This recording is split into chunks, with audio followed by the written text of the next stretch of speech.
Mixing with my career building tip: jack of all trades or expert.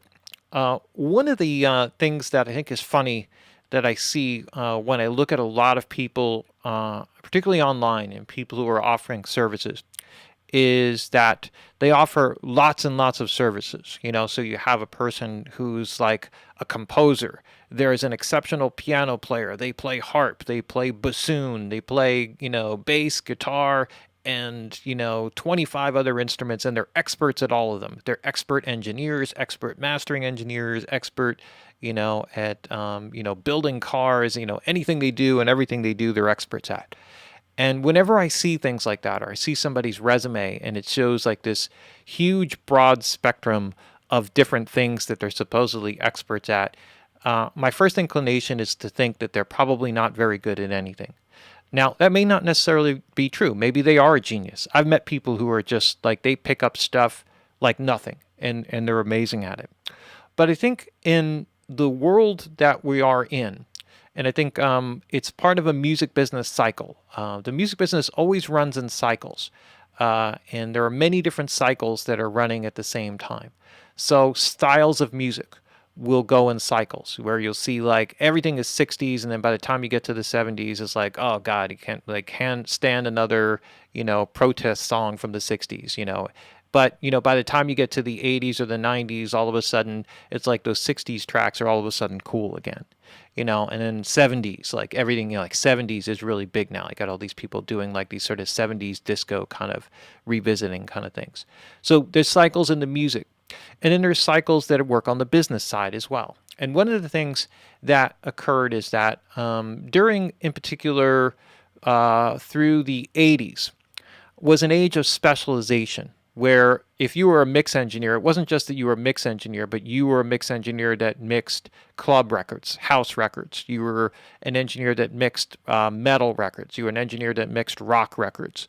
You were an R&B mix engineer, and you would specialize in that one thing. So it's not like, hey, I'm a mix engineer, I can mix any style. It's like, well, no, what do you have an ear for?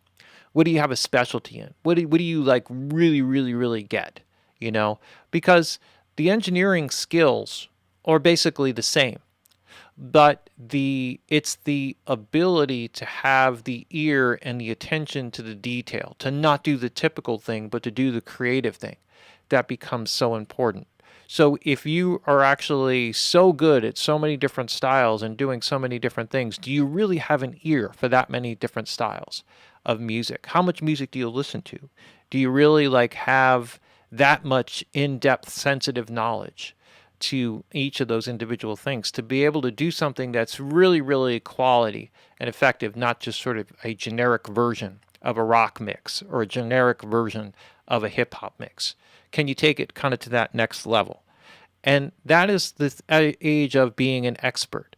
So during that era, if I had a discography that was primarily R&B tracks, and somebody and I really wanted to do with this alternative rock record, they would ask for my discography. What records have you worked on?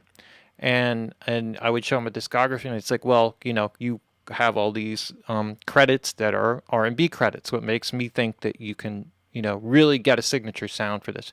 And this is really important, especially on the record company upper level end of things, because on that level of things, what ends up happening is that these people's careers are really at stake here. You make a record, and it's like, if that first record sucks, that's the end of your career. And so there's much more life and death kind of added to things like that.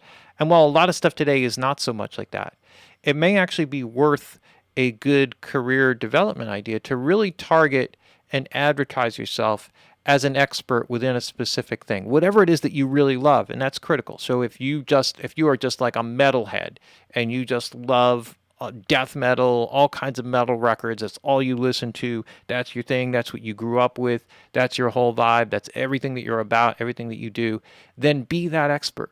Be that person who's really knows the detail. Because what you do is, when you get a client, when you find somebody who's really into that, and you just impress the crap out of them because you just have the ear for it and you're amazing, they're going to recommend you to 25 people. And those are people that you may not have met, maybe don't live in your area, maybe people you didn't connect with directly. But what you'll do is, like, the word will spread.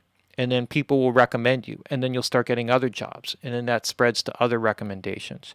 So be really, really good at kind of one thing. Be selective. Choose what you really, really love and passionate about, because then when you put your energy into it, it's like it's never a job. It's never a task. It's never a chore. It's like it's something that, man, I just love doing this. I get up and it's like I love doing this, right? And that's so critical to being successful and making yourself happy. There's so much about building a career that goes beyond just how much money that you make. It goes beyond just all the financial things. It's like, well, how fulfilling is it? The reason why you get into music is for that. A lot. It's like I love writing music. I love writing songs. I love mixing songs. I love, mixing this style of music. What do you love? And if you really put your time and your energy and your effort into all that, it's not work. And then you build this following, right? So don't sell yourself short. Do the things that you love. Focus on that. Be the expert at something and not the jack of all trades.